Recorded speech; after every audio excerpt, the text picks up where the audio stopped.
Game over. Game over. Johnny. You're gonna need a bigger potion. So serious. I am Iron Man. This is a tasty burger. Welcome to the In Session Film Podcast. Welcome to this podcast review for May 26, 2023. And I'm JD Duran. And I'm Brendan Cassidy, plotting to blow up this podcast. Plotting to blow up the podcast. I don't know if I know how to do that, Brendan. I certainly don't know how to blow up a pipeline, but one thing I do know how to do is blow up a hockey team because, my God, the Florida Panthers. Okay. In Session Sports rides again. Look, I know Ryan and Jay are going to be mad at me for doing this. And maybe this is not the most appropriate time to bring this up. However, the day we are recording this, we are just off the heels of the Florida Panthers, whose home is like 15 minutes that way from my house, from where I'm currently sitting. I like how you actually pointed to it. What is that? Yeah, due for west? those on Is that video, due yeah. west for you or something like that? That is more east, actually. It's kind of northeast-ish for me. I was trying to avoid the Atlantic Ocean. That's why I was doing that. Yeah, no, it's certainly, it's actually kind of interesting because when you drive on the highway to get to the stadium, and I this is going to sound like hyperbole, and I promise you it is not. So you're on this highway. On the left side is nothing but swamps. Wow. If you were to just do a hard left turn, you are turning into the swamp. Wow. Good luck with all the gators. Well, yeah, I was going to say, it sounds like Gator City there. Welcome to Florida, snakes. indeed. Yeah, it's nuts. And then on Sounds the like right Australia when you describe it that way. well, and it's funny because on the right side of the highway is suburbia. So it's this interesting dichotomy where on the right side, it is, the Fort Lauderdale Sunrise area. It is traditional suburbia.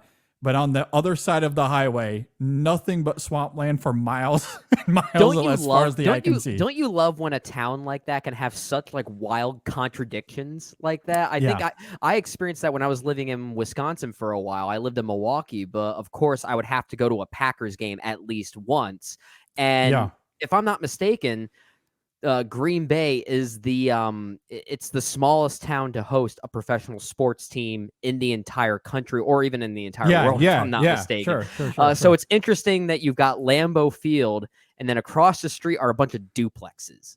It's not even in the middle of a city. It's just it's literally a small town, but it's got that same kind Green of Bay dichotomous vibe that you're talking about. Yeah. Yeah. No, I've certainly heard that about Green Bay, Wisconsin as well. And Sunrise certainly has that as well, which makes it kind of interesting. But it's, Florida is a hotbed for hockey. The sport played on ice. The last 4 Stanley Cups, the finals anyway, have featured a team from Florida. The last 4. Unbelievable. And one of the teams that Florida will be facing in the finals will be one of Dallas or Vegas. So, I mean, It's like, who would have known that a sport on ice would be most popular in the desert areas? I'm telling you, if you are below the Mason-Dixon line, it's a hotbed for hockey right now. It's pretty wild. That's incredible. Yeah, and this place is buzzing. Obviously the Miami Heat are doing very well simultaneously, but Miami, Fort Lauderdale, this whole area right now is on fire, and it's a lot of fun. Anyway, we're not here to really talk about that. Are cheering them on at this point. Yeah, and let's talk about how to blow up a pipeline. I don't know how to do it, but we did see a film that did thoroughly go over this. I don't know. I feel like I haven't learned how to actually blow up a pipeline, but I will say the movie made me believe the characters in this movie knew how to do it. There you go. Well, we're going to talk about it. It's a 2022 American environmentalist action thriller. This comes from director Daniel Goldhaber. It stars Ariella Barrer, Christine Forsyth, Lucas Gage, Forrest Goodluck, Sasha Lane, Jamie Lawson, among others that we'll get into as this conversation goes. I guess as we start here, Brendan, what were your expectations for this film? This isn't one that I think was on our radar when we did our most anticipated films of the year back in January. I do believe this premiered at Sundance, though, ironically, maybe a week or so after we did that episode. Yeah.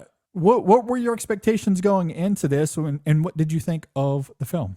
Well, as far as expectations, when a movie like this comes around, that's either very, I guess, what's the word I'm looking for? It's an eco film of sorts. It's a very,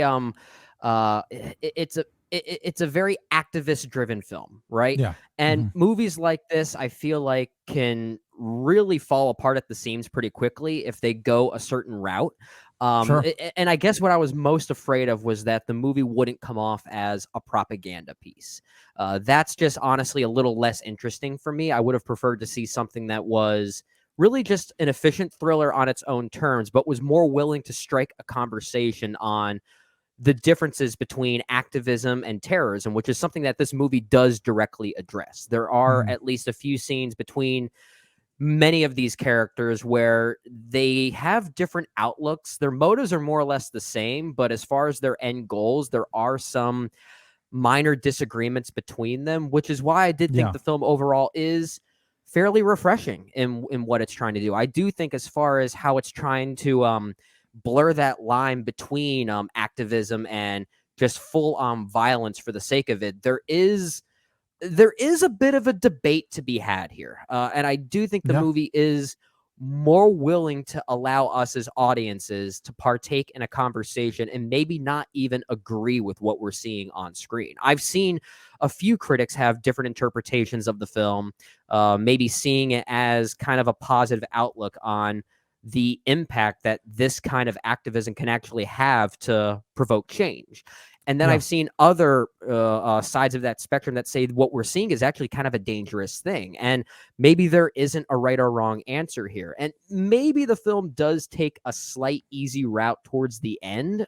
But I do think enough of those complications are there to make this a rather nuanced experience. And I think as a film, it is a pretty thrilling one. It's certainly wearing some of the modern Safdie brothers isms on its sleeve a little bit, especially with the musical score. It was maybe a little distracting at times, but I did like these characters. And I think the way the film interweaves their backstories into this narrative is rather well done. It's hard to get flashback sequences like that just right without them seeming too repetitive or just telling the same thing over and over again, right? But I think these ones kind of do, but they add new complications to the story. So I do think it's a fairly effective film. I don't know if it's going to be one of my favorite films of the year, but I think as a thriller and as one that's more willing to incite conversation, I do think it's a pretty decent one. Yeah, this is a really interesting film for a couple of reasons. One, because as we noted, this premieres at Sundance, and whenever a film comes out of the festival with a lot of hype and praise behind it, we have to take it with a little bit of grain of salt. Sundance is a weird one. Yeah. There is credence to the idea that festivals can probably, sometimes they can be put on a pedestal because of the experience. And look, oftentimes it's warranted. We've seen a lot of films come from not just Sundance, but name whatever festival you want, and everything that is said about those films are true. I do feel like Sundance is maybe the most guilty of that. And that's not really a knock on Sundance directly, maybe just more on the hype that these films tend to receive and maybe what films ultimately get chosen to premiere at Sundance specifically. But I feel like that conversation happens a lot more with Sundance than other ones, which it's an interesting thought. I'm not saying that it's right or wrong. It's just, it's an interesting observation. And perhaps that's because Sundance is the first festival of the year. I was just thinking at the end of January. We're starting to get into the bearings of the new year. So your excitement levels are probably high. Yeah. And it's also interesting because a lot of the films that premiere at Sundance are typically these indie darlings, right? Some of them tend to be awards players. But when we're was Coda? Coda was a Sundance film, I think. Coda was, and that ended up being more of an audience hit than a lot of these films tend to do. Sure.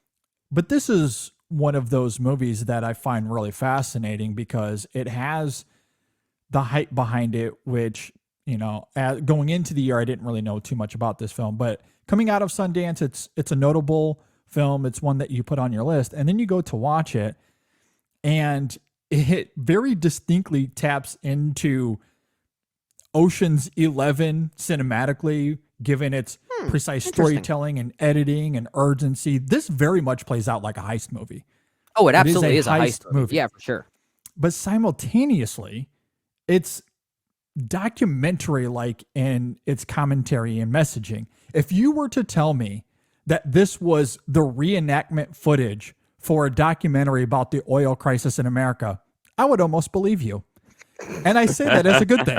Like, I say that as a good thing. I love how intimate and personal and grounded this film is, but how dramatically engaging it is as a heist at the same time. And like Ocean's 11, you have a fascinating variety of characters here, right? Beginning with Sochil, the passionate leader of this group. She doesn't feel as if passive protests are enough. We have to do something actively in order to make a difference. There's Theo, who is literally dying as a result of the oil industry. Her girlfriend, Alicia, is hesitant, but not going to let Theo do this without her. We have Michael, a Native American, who's justifiably indignant with oil companies. Similarly, he wants to take some sort of action, and he's very knowledgeable with bombs, which makes him valuable to a film like this, especially given its title. You know, but he's also angry and volatile, so you never know how he's going to react. There's Dwayne, a Texas native who was upset with the oil industries who are building a pipeline in his backyard, very literally, and is seeing the ramifications up close. Then you have Rowan and Logan, a couple from Oregon, I believe Portland, it is. Yeah. Portland. They were established from Portland, Oregon. And they come off very untrustworthy initially, but in the end, they become two of the biggest heroes here. And I'm sure we can get into that as this conversation goes. So you have a complex group of characters who have almost nothing in common aside from wanting to disrupt an industry that's been causing extreme harm. And again, the messaging of this film isn't ambiguous. It heavily invokes those documentaries we get every year that are not shy about their commentary, but it's executed with a Steven Soderbergh indie spirit that he would no doubt be very proud of. I felt Soderbergh and the spirit of him all over this movie. It has, again, the Ocean's heist dramatic urgency, but also it carries heavily, you know, something like a Kimmy, like those Soderbergh I was just gonna indie say, movies. Yeah, you know, as you're talking, I didn't really ever think of Soderbergh while watching it. Now, you're right that the narrative and just the overall framing of the film is definitely reminiscent of a heist movie like Ocean's 11, especially given how methodical and how elaborate and just how quickly edited it is, as you're talking about. But you know, you're right though, when you look at the later era of Soderbergh and his more experimental side, there is kind of a guerrilla style tactic to this movie. Yes, exactly. It isn't too different from, let's say, a movie like Unsane or Kimmy, like you're saying. Yeah, that is definitely this film gets to have its cake and eat it too. Like it really gets the best of both worlds of Soderbergh, and that's all I could think about. And I think, and I say that as a great thing. I think it channels the brilliance of Soderbergh in terms of, again, the heist elements and, you know, the commercial filmmaking of Soderbergh, but that guerrilla indie ambiance and structure that he's so known for as well. This has that in spades as well. And again, I just think this is something that he would really like. And it's something I really liked. I don't know where this ranks for me in terms of 2023 films, but it's probably up there as one of my favorite films I've seen so far this year. Yeah, the film does make some pretty interesting style choices, courtesy of director Daniel Goldfaber. Am I pronouncing that name right? Daniel I believe Goldfaber? so. Yeah. Goldhaber. Okay, I'm adding an F there that didn't exist, so that's my Yeah. apologies Yeah. there. Goldhaber. Yeah. Goldhaber. Yes. But yeah, he does make a few interesting style choices that admittedly were a little distracting at first, especially given the use of text to transition between different chapters and different flashbacks, and the use of text itself is very I'm not sure what the font is, but it's very reminiscent of like 1980s sci-fi movies. I was very Mm. much thinking of like the Terminator, or like a David Cronenberg film like The Fly, for instance. And even the musical score here coupled with that kind of gives it that energy. And maybe that's where some of the Safdie brothers influence is that I'm also feeling. And I've seen a few other critics call out that influence as well, that there is kind of a Safdie energy to Sure. it. Yeah. And yeah, it might be a little distracting at times, but I can't deny that by the time the film reaches its third act, or at least near its third act, I was kind of wrapped up in it. But I think a lot of that is really due to these characters and their respective plights, their respective motivations. And as we see each of their motivations play out and what each of their stories are, I found my allegiance kind of getting torn a lot, which I thought was pretty interesting, because there are many cases where I can understand why these characters are acting out in the way that they do. And then when I think about it further, when I hear someone else's story, I think, are they a little unstable to be doing something like this? Emotionally unstable? And then it gets kind of complicated. And I do think that this movie is aware, or at least its goal is not to be a straight up propaganda piece. I think that would have been way too easy. I think that would have been a little bit too on the nose. And you're right. It is certainly clear as to who the quote unquote bad guys are. Really, any nuances here are how do we go about making an effort to change those things. And I do think the film does have a few different ideas on its mind, which I did respect. I at least respected that about it. I do agree that there are some interesting nuances at play here. And I do think that the film is doing its best to examine those nuances with these characters and the choices they make. There might not be a lot of dialogue or verbal sparring that gets into those thematic ideas, but given what these characters choose, it certainly is there in parts. However, I will say this, even if people want to interpret this as straight up propaganda, and as I noted, in many ways, this does feel documentary-like, as if what we're seeing here is something that you could take this footage, embed it into a documentary about the oil crisis in America, just use this as reenactment footage, and it would be believable. Sure. And I kind of admire that robust ambition. Yeah. However, you're not. Sorry, go ahead. I will say, the reason I bring that up is because even if we want to interpret this as propaganda, its ideas, its morals, its ethics are not ambiguous. The film lays that out very clearly. However, it's, what I love about this film being what it is dramatically is that it's way more compelling than telling this story through one of those very lucid but maybe banal documentaries. Yeah.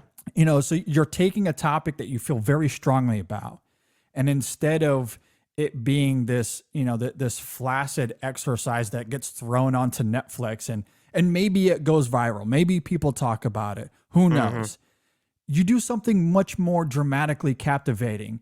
You channel Soderbergh, or you channel whatever influences that, that this film wants to have, and you structure it in a way where, we can be engaged with these characters, where we can empathize with what they're feeling. We can empathize with the workload that goes into that. I think one of the best things about this film is how pragmatic and demonstrative it is. Oh, it's a very procedural film. I love that about it. Absolutely. There's not a ton of dialogue in this film, and they certainly don't talk about the things that they have to do. They don't even really like each other that much. At least some of them. Well, and I noted that in my opening thoughts, like, this is a group of characters that don't really have too much in common outside of this fundamental, ethos of wanting to disrupt the oil industry for a variety of reasons where they've been affected personally, or they've certainly seen it up close.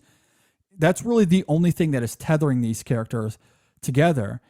And so, they don't really talk a whole lot. There's not a lot of verbal sparring here. It is very demonstrative. We just simply see them do the work. We see them put powder into these huge barrels and roll them around. And there's a physical grittiness to that. Or we see Michael working, with the bombs and putting all that together and the problematic little things that can happen that would destroy everything if one little thing goes wrong. Right. And there is an element of this film where we do see something go wrong, and you have to see these characters react in a real time sense. So I do love that this film is willing to engage us in that practical way. To me, that more than makes up for what this could be in terms of it feeling like a propaganda piece. Oh, absolutely. It chooses to be a movie. It chooses to be cinematic, which I do love about that. And I guess I should be a bit clearer when I say the film doesn't feel like a propaganda piece. That's not to say if you watch this movie and choose to see it as a propaganda piece, that's not saying you're wrong.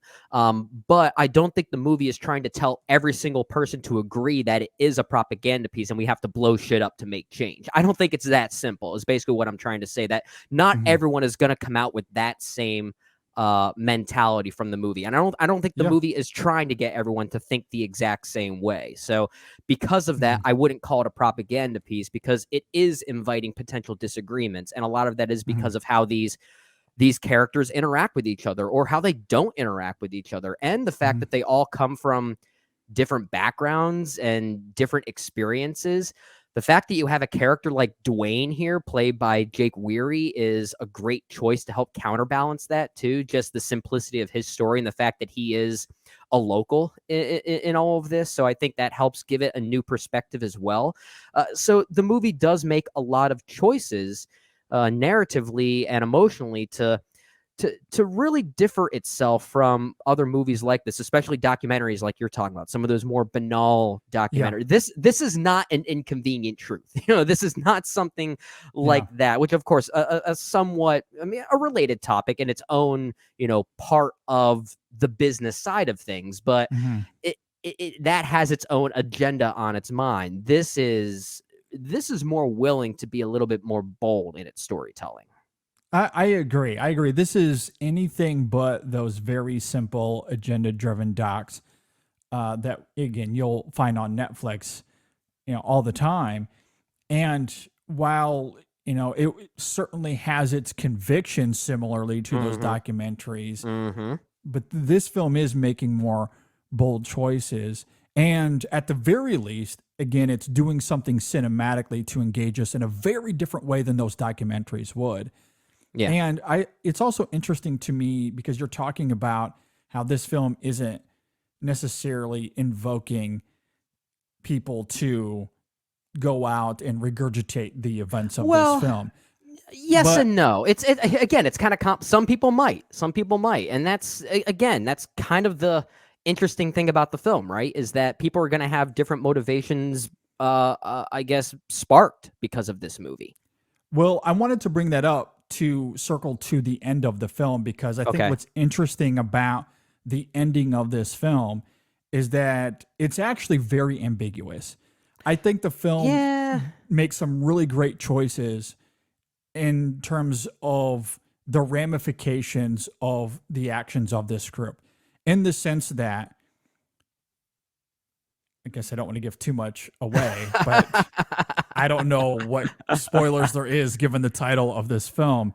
I will say this: what happens to the oil industry as a result of the actions of this group? We never find that out. Right. Is it truly disruptive in the way that they think it is? We don't know. Maybe not. Maybe they did all of that and nothing changed. And nothing happened. And maybe it just incites a more I guess, rebellious form of violence that accomplishes nothing. Yeah. And that's well, and this is where I'm glad we're having this conversation, because in the moment when I saw the film, I felt like the ending was maybe taking the easy way out and actually picking a side there. But as we talk about it more, I think you might be right. I do think the film concludes in a way that maybe a lot of these actions were in vain, and they're not going to lead to the desired conclusions that Mhm. these characters wanted, or even the necessary actions that are required to make change, if they're just going to incite more antagonism between people. And it's hard to tell if this actually was a successful venture or not. So I think you're onto something there. Yeah, I mean, and I also think of the choices made at the end of this film with Sochil and Yeah. Theo in terms of responsibility, I'll say vaguely. Hmm. And again, like circling back to what you mentioned earlier in terms of this dichotomy of activism versus terrorism, it's Hmm. very clear that while they are certainly threading that needle Yeah. as closely and as, you know, as precisely as they can, however, what they choose at the end of this film is, at least from their perspective, perhaps again, as you're talking about, we can Hmm. certainly interpret it in different ways. There's a Yeah. conversation to be had.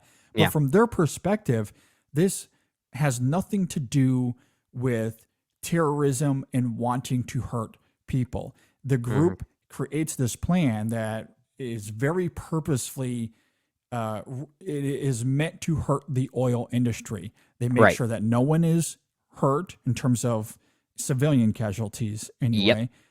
And at the end of it all, there is responsibility that is to be had from those two characters.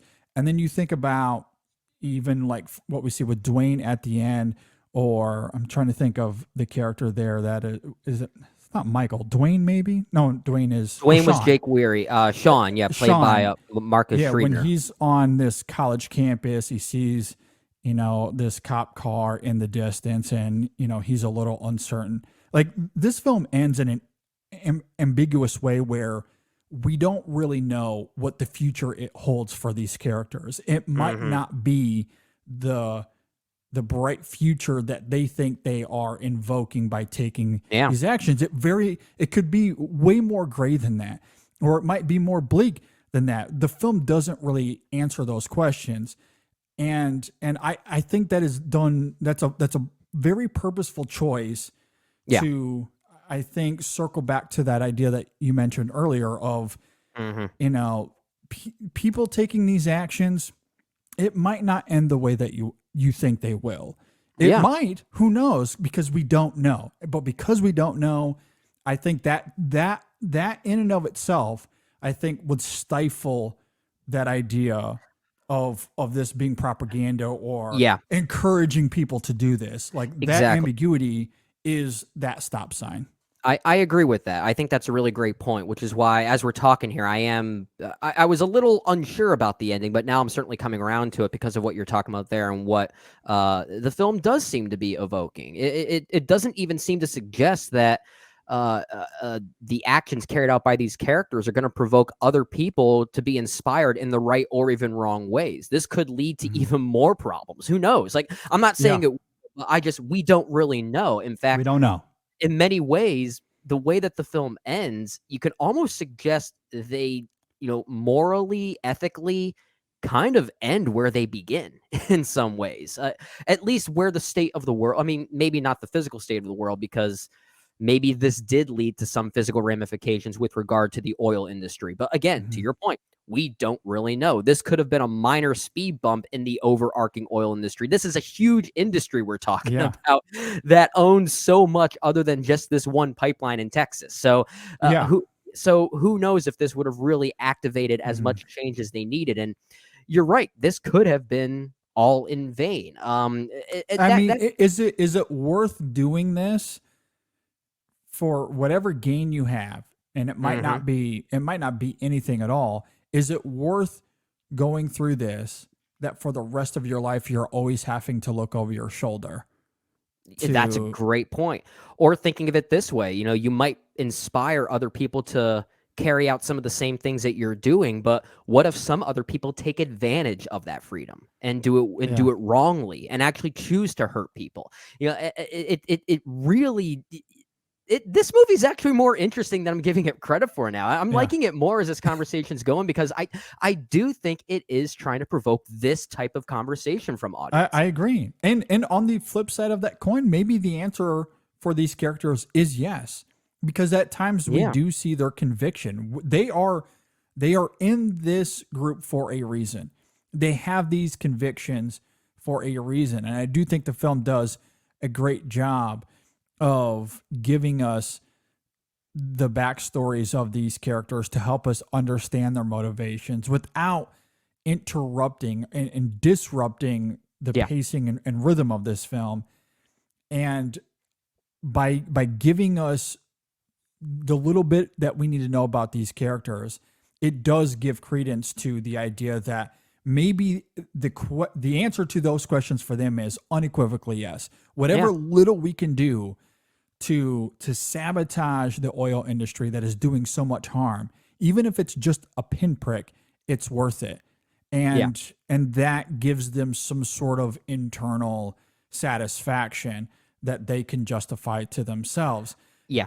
You know, I think you can really flip that coin either way, but that ambiguity I think goes a long way here and certainly sparking a conversation here and also deterring. Yeah. You know, like again, that idea of encouragement. I don't think that this film is doing that because of the ambiguity. I agree. And from what I understand, that might differ a little bit from the book that this film is based on. Now, this Which I haven't read. Yeah, I haven't read it either. It's the title of the book is also called How to Blow Up a Pipeline. It's by Andreas Malm.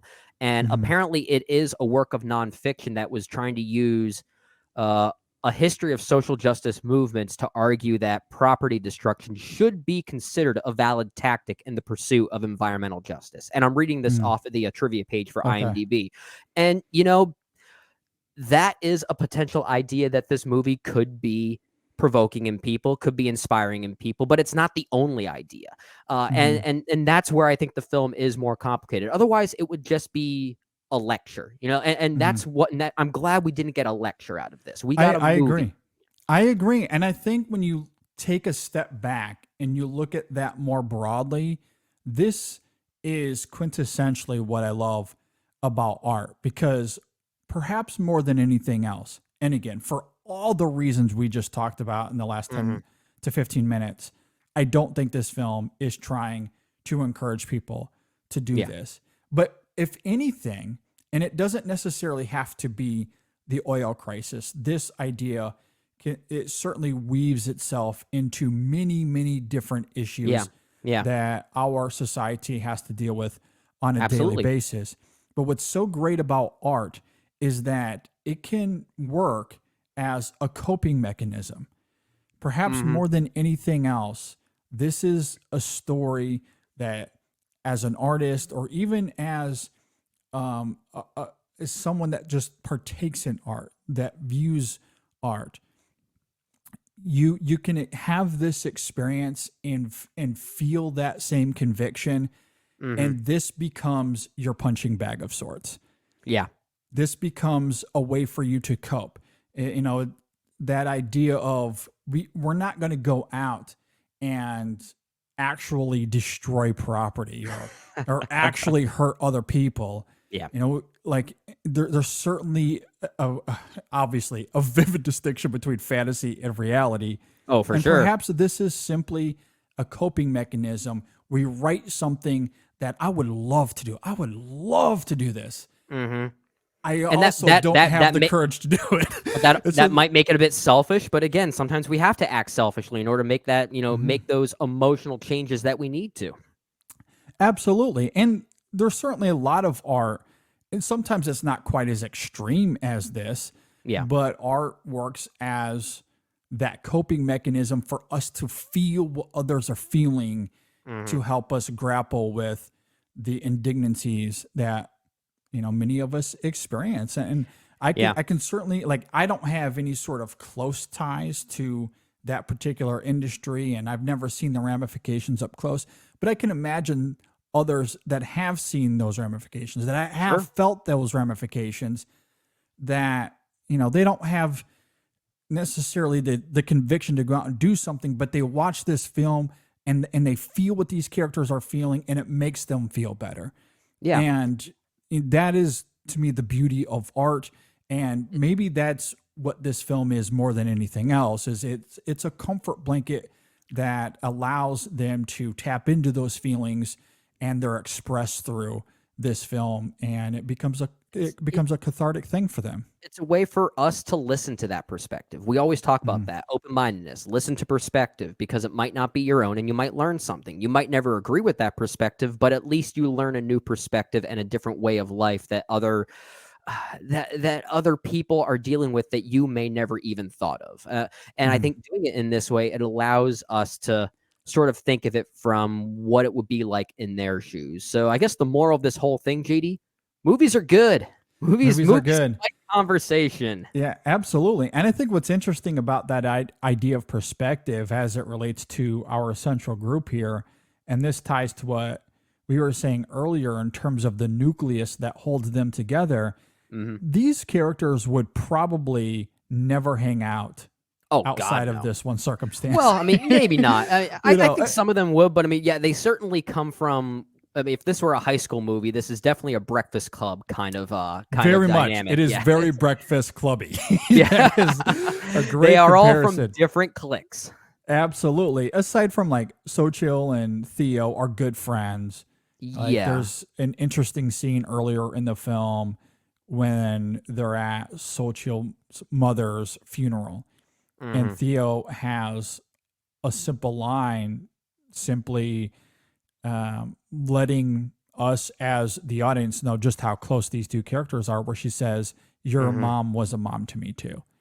And even though we don't know much about Theo's upbringing, this film doesn't have time to get into that, but that one little line gives us insight into the idea that she probably didn't grow up with a home, that Xochitl's mother was a mom to her, that these two individuals are close. They're really close friends as a result.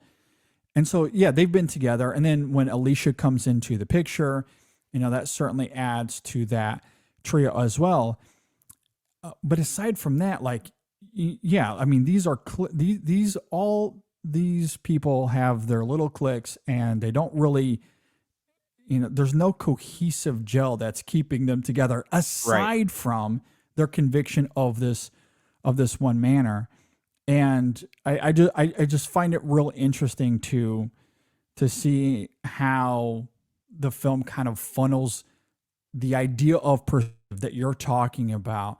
How we might come from different parts of not just the country, regionally. They come from all over the United States. They come together to do this thing, but their perspectives of the world are so different. So very different, and yet they can find unity still. And that idea, I think, is fascinating, because in the world of the digital age we live in, that is so lost. Like that idea is almost foreign at this point. So like I just love how the film kind of toys with that. Was there a performance that stood out to you the most of the crop here?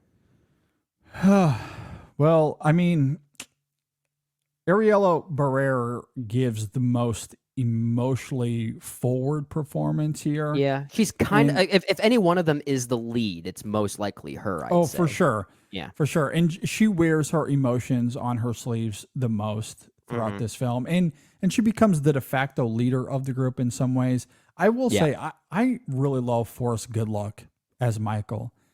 Yeah. And I think a lot of it comes down to, again, early on, he's just so angry, indignant, and, is justifiably, like those emotions are justifiable for sure. And then it's interesting to see the little nuances of that performance as it goes, right? Because when they get to the house and he's working on the explosives, there's a diligence there. We see how smart and creative he is, the risk that he's willing to take. There's also a little bit of humor with him at the same time. Like when he's telling Sean, kind of dry. like, yeah. a little dry. Like, hey, look, if something explodes, just, don't come unless I'm on fire. Yeah. Or whatever he says to him. Yeah, But it's like a good this point. little, There is some levity in this movie that we haven't highlighted Yeah. yet. It's kind of Yeah. you kind of have to look for it, but there are moments here for sure. absolutely. Or when it's time to go. They've done all the legwork. It's time to do the thing. And what does Michael say? Like awkwardly as they're standing in a circle, goes, "Proud of you guys." Yeah, They just like laugh. and they all at just him. kind of looked at each other. Actually, Yeah, this is just, yeah. It's I like think- this awkward little moment. Yeah, I think one of the funniest moments of the film for me doesn't even involve the character of Michael. It's when Sochil and Sean go to visit Dwayne and his family, and they're going through the actual pipeline, and Dwayne's wife offers them beer, and I think Oh, Sean yeah. says, "I'll take water," and she goes, "Oh, we have no water." It's kind of a devastating thought, but it's played in a way Yeah. that it's like you kind of have to laugh at the unfortunate reality that it's Yeah. not that you have to laugh. That sounds cruel to say it that way. That's not what I mean. But like there's something the way that it's played that it almost like it's like it's meant to come off a little tongue in cheek, I guess. But then you kind of think back at the actual ramifications that people like Dwayne's family are forced to contend with, and then all of a sudden you realize alcohol and beer might be their only source of water at this time, and that's kind of a scary thought. But yeah, the film is not without a few moments of levity here and there, and the ones involving Michael, to your point, are probably the ones that I appreciated the most. The ones that are most direct probably involve the character of Logan, played by Lucas Cage, and it's mostly just due to how verbally obtuse that he seems to be. Like, there's one line of dialogue where Rowan, I think, says, "I have to go take a pee," and he says something like "pee on me" or something like Yeah. that. Yeah. Apparently, I just looked this up. I think Lucas Cage's dialogue was mostly like 75% improvised. That which makes kinda, sense. Which That kind of makes me sense. appreciate it a little bit more. But I mean, that's definitely the most direct form of levity that the film has. But I was definitely more appreciative of the examples you're talking about involving characters like Michael, for instance. Yeah, I mean, the first moment we see Logan in the film, he's like snorting cocaine Yeah. off a like that's our first image of the character, right? And even his relationship with Rowan, they're very carefree, which is why throughout a lot of this film, they seem like a ticking time bomb, if you will, pun Oh, intended. yeah. Fair. Nice work. Nice work. there. Like, that they are going to completely ruin this for everybody. And then without getting into spoilers, and this is a true spoiler, so I'll avoid it, but there comes a moment where they have to take action together, Yeah. and there's something that happens unexpectedly where they have to react on the fly. And I did find that interesting to see how the film subverts that expectation of these two will inevitably make this go right, especially given what was it, the half hour before they are supposed to take this action, they indulge in an activity that is just like, it's just done. This is done. Everything is about to be ruined. They're such children. They just They're children. Absolutely, they're children. You can't trust. Like, and I do love that the film takes us all the way to that edge to be like, no, like, why would you give them this responsibility? And then the film subverts that, and I did find that compelling, especially given that there are physical ramifications at play there. And then you interweave Rowan and her involvement with the police. I'll say vaguely what that means for all of this as well. So there's some interesting complexity there with these characters that I do like. Again, in terms of the storytelling, how it interweaves its messaging, it's almost documentary-esque feel with its Soderbergh isms. I actually find it really great, especially the more we talk about it here. I think I'm liking it more. I'm liking actually and quite incredible. And one thing I noticed too, before we get to some final thoughts here, I alluded to this a little bit in the beginning of this conversation, but the character of Dwayne, played by Jake Weary, and I don't think Jake Weary is one of the I think he gives a good performance, but it's meant to be very passive and very quiet. Stoic, so so that stoicism doesn't really allow the character to rise above the other characters from a performative standpoint, but I don't know if I'm reading too much into it, but I like the choice to have a character like him part of this group, and because I feel like it's sort of playing with our narrow-minded assumptions of who would be, Yes. you know, it's Yes. Yes. and 100%. not to be, I guess if I'm going to be direct about it, people like us as viewers and critics might automatically assume this is the conservative that supports the oil business. It's and not to say It that plays with that's stereotype. It yeah, does. Yeah. yeah, I don't know if that is his, his political or social background. I mean, we don't really know. We're just assuming that, but the film is kind of challenging us to think about our assumptions with people, right? And if that Mhm. is the case, if that is truly his, his identity, then to include a character like that here further blurs that line even Yeah. further. I found that really interesting. Absolutely. Circling back to what we were saying earlier with how cliquey these characters are, they have their own little pocket, their bubble Hmm. that defines them. And it's so different from everybody else in the group. Yeah. And he certainly has a very distinctive identity that initially we might interpret as, the conventional Texan.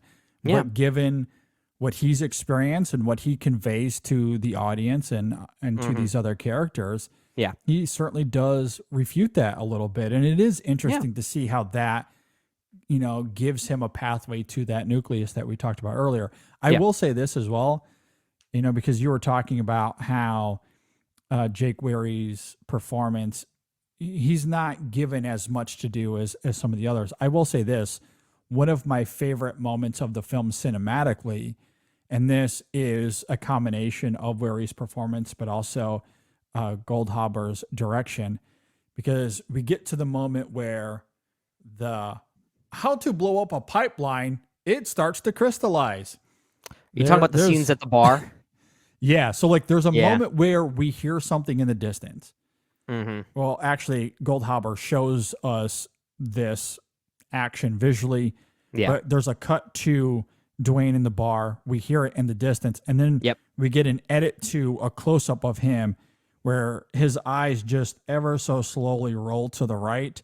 Yep. That I thought was incredible. Like that Yeah. little nuance, I think, was honestly one of the best moments of the film. Yeah, I agree, and if I have any maybe I guess selfish criticisms of the film, I would have liked to see a bit more of an extended sequence of Dwayne in that bar, especially when the Sure. was that an FBI agent or maybe the Yeah, sheriff that actually came in? Yeah, some So I mean, officer. Yeah. it's certainly manufacturing some traditional tension for a thriller like Mhm. this, but there's something about the way that it's played that I kind of would have liked to see an extended sequence of that, Sure. Yeah, because it was genuinely thrilling, and a lot of that is due I to agree. Goldhaber's direction and Jake Weary's performance in the moment too. Yeah, the editing there is really great, and we were talking about the subtlety and the stoicism of Wary's performance, and I Mhm. love the combination of that there, the edit and the facial reaction by Wary there, like everything that Dwayne is feeling in terms of trepidation and fear and excitement is Mhm. all in that one look and all in that Yeah. one gaze. Like it's really Yeah. fantastic stuff. I So. agree. All right. Let's go ahead and wrap this up. Any concluding thoughts on how to blow up a pipeline? Yeah, as we're talking, we keep talking about the film's cinematics and just the way that it overall looks. So I do want to give some credit where credit is due to some of the people working behind the scenes here, and I'm trying to look this up, but my mouse is giving me some problems. The cinematography here by, man, I wish I was Oh, I given the don't even chance. know how to say Uh, that name.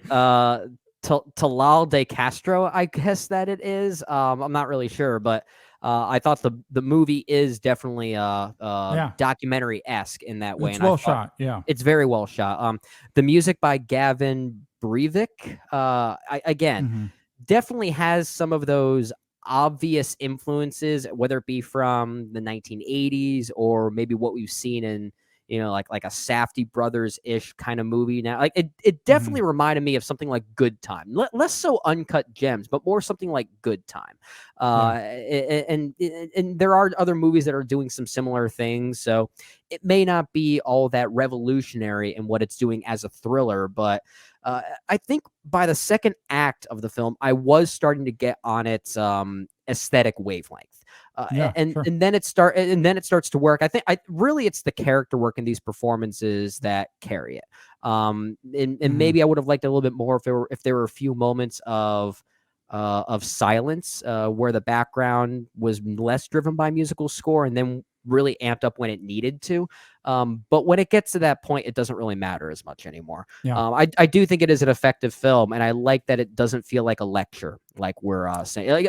And whether you want to watch this and look at it from a socio-political lens or not, I mean, you don't have to. You can just watch this and be entertained, and that's all you can get from it. And that's if that's all you want, you're going to get that.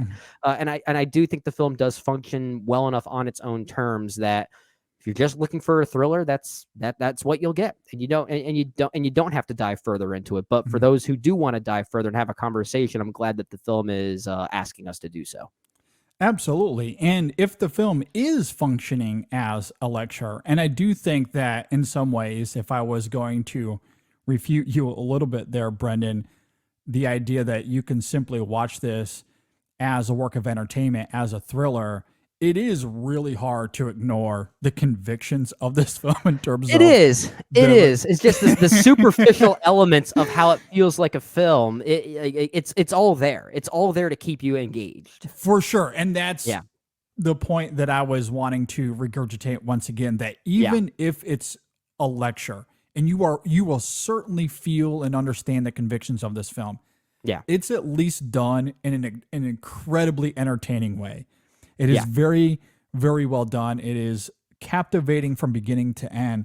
And that really comes down to a lot of those cinematics that you're talking about. The performances, which we've talked about. You mentioned the cinematography, the music. I echo your thoughts there.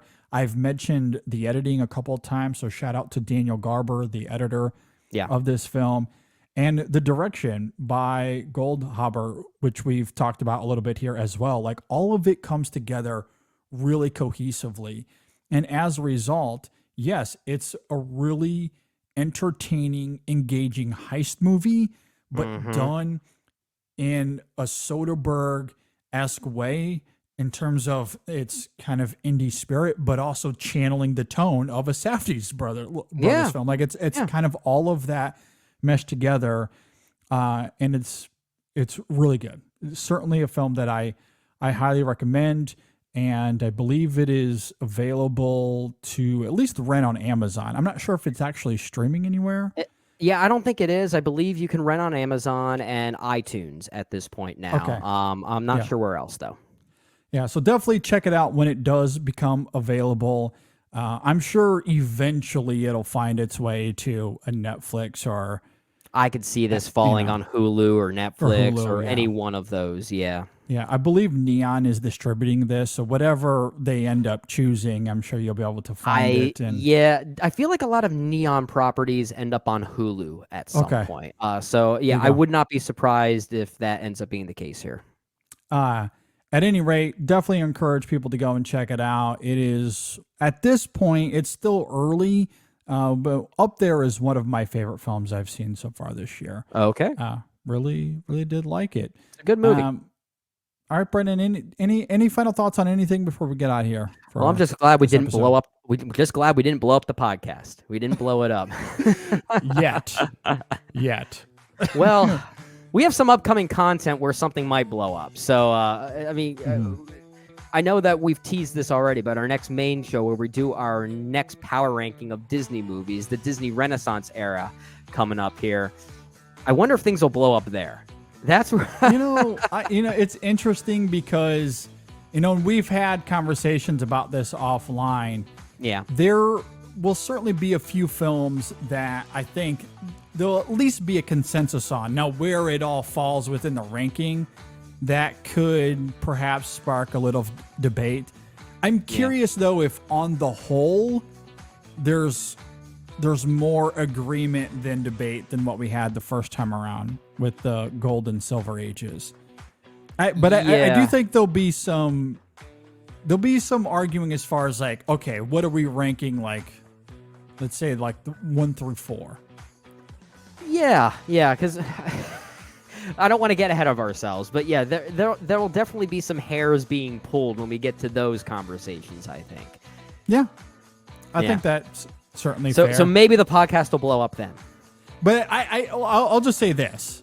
Unless there's something that I just truly do not foresee coming, I don't think we're going to have like a Pinocchio Sleeping Beauty level of disparity. Yeah, I'm trying to think. Or am I wrong? I don't know. I don't know. I can't speak for myself. I honestly just don't know.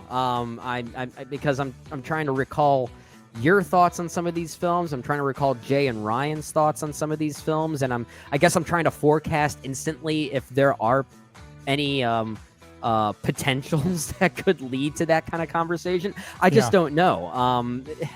Most likely it won't. I feel like given those of us who grew up watching the Renaissance era first, at least I think most of us did, given our respective ages, that was kind of what we grew up with because it was current at the time. We tend to have a close-knit relationships with a lot of the same ones. So we'll see. We'll see. Yeah, I think that's a nice tease to say you have to listen to this episode then. Yeah, so that's episode 536. Be on the lookout for that. We'll have a review of Master Gardener coming soon. And I'll just say this, speaking of things that might blow up, it does seem to appear that myself and also Mr. Jay Ledbetter are very much against the grain when it comes to the overall consensus on that film. So there might be some explosions when we get to that review. Okay. So. All right. Well, yeah. At least the podcast won't explode. The comment feed will be the one thing that explodes then. Yeah, exactly. So, at any rate, stay tuned with all of that. Thanks, Brendan, for being here. Thanks for listening, everybody. Let us know if you agree or disagree with any of our takes here, and we'll see you next time on the In Session Film Podcast. Boom. What a good movie. I like movies. liked it. They're good.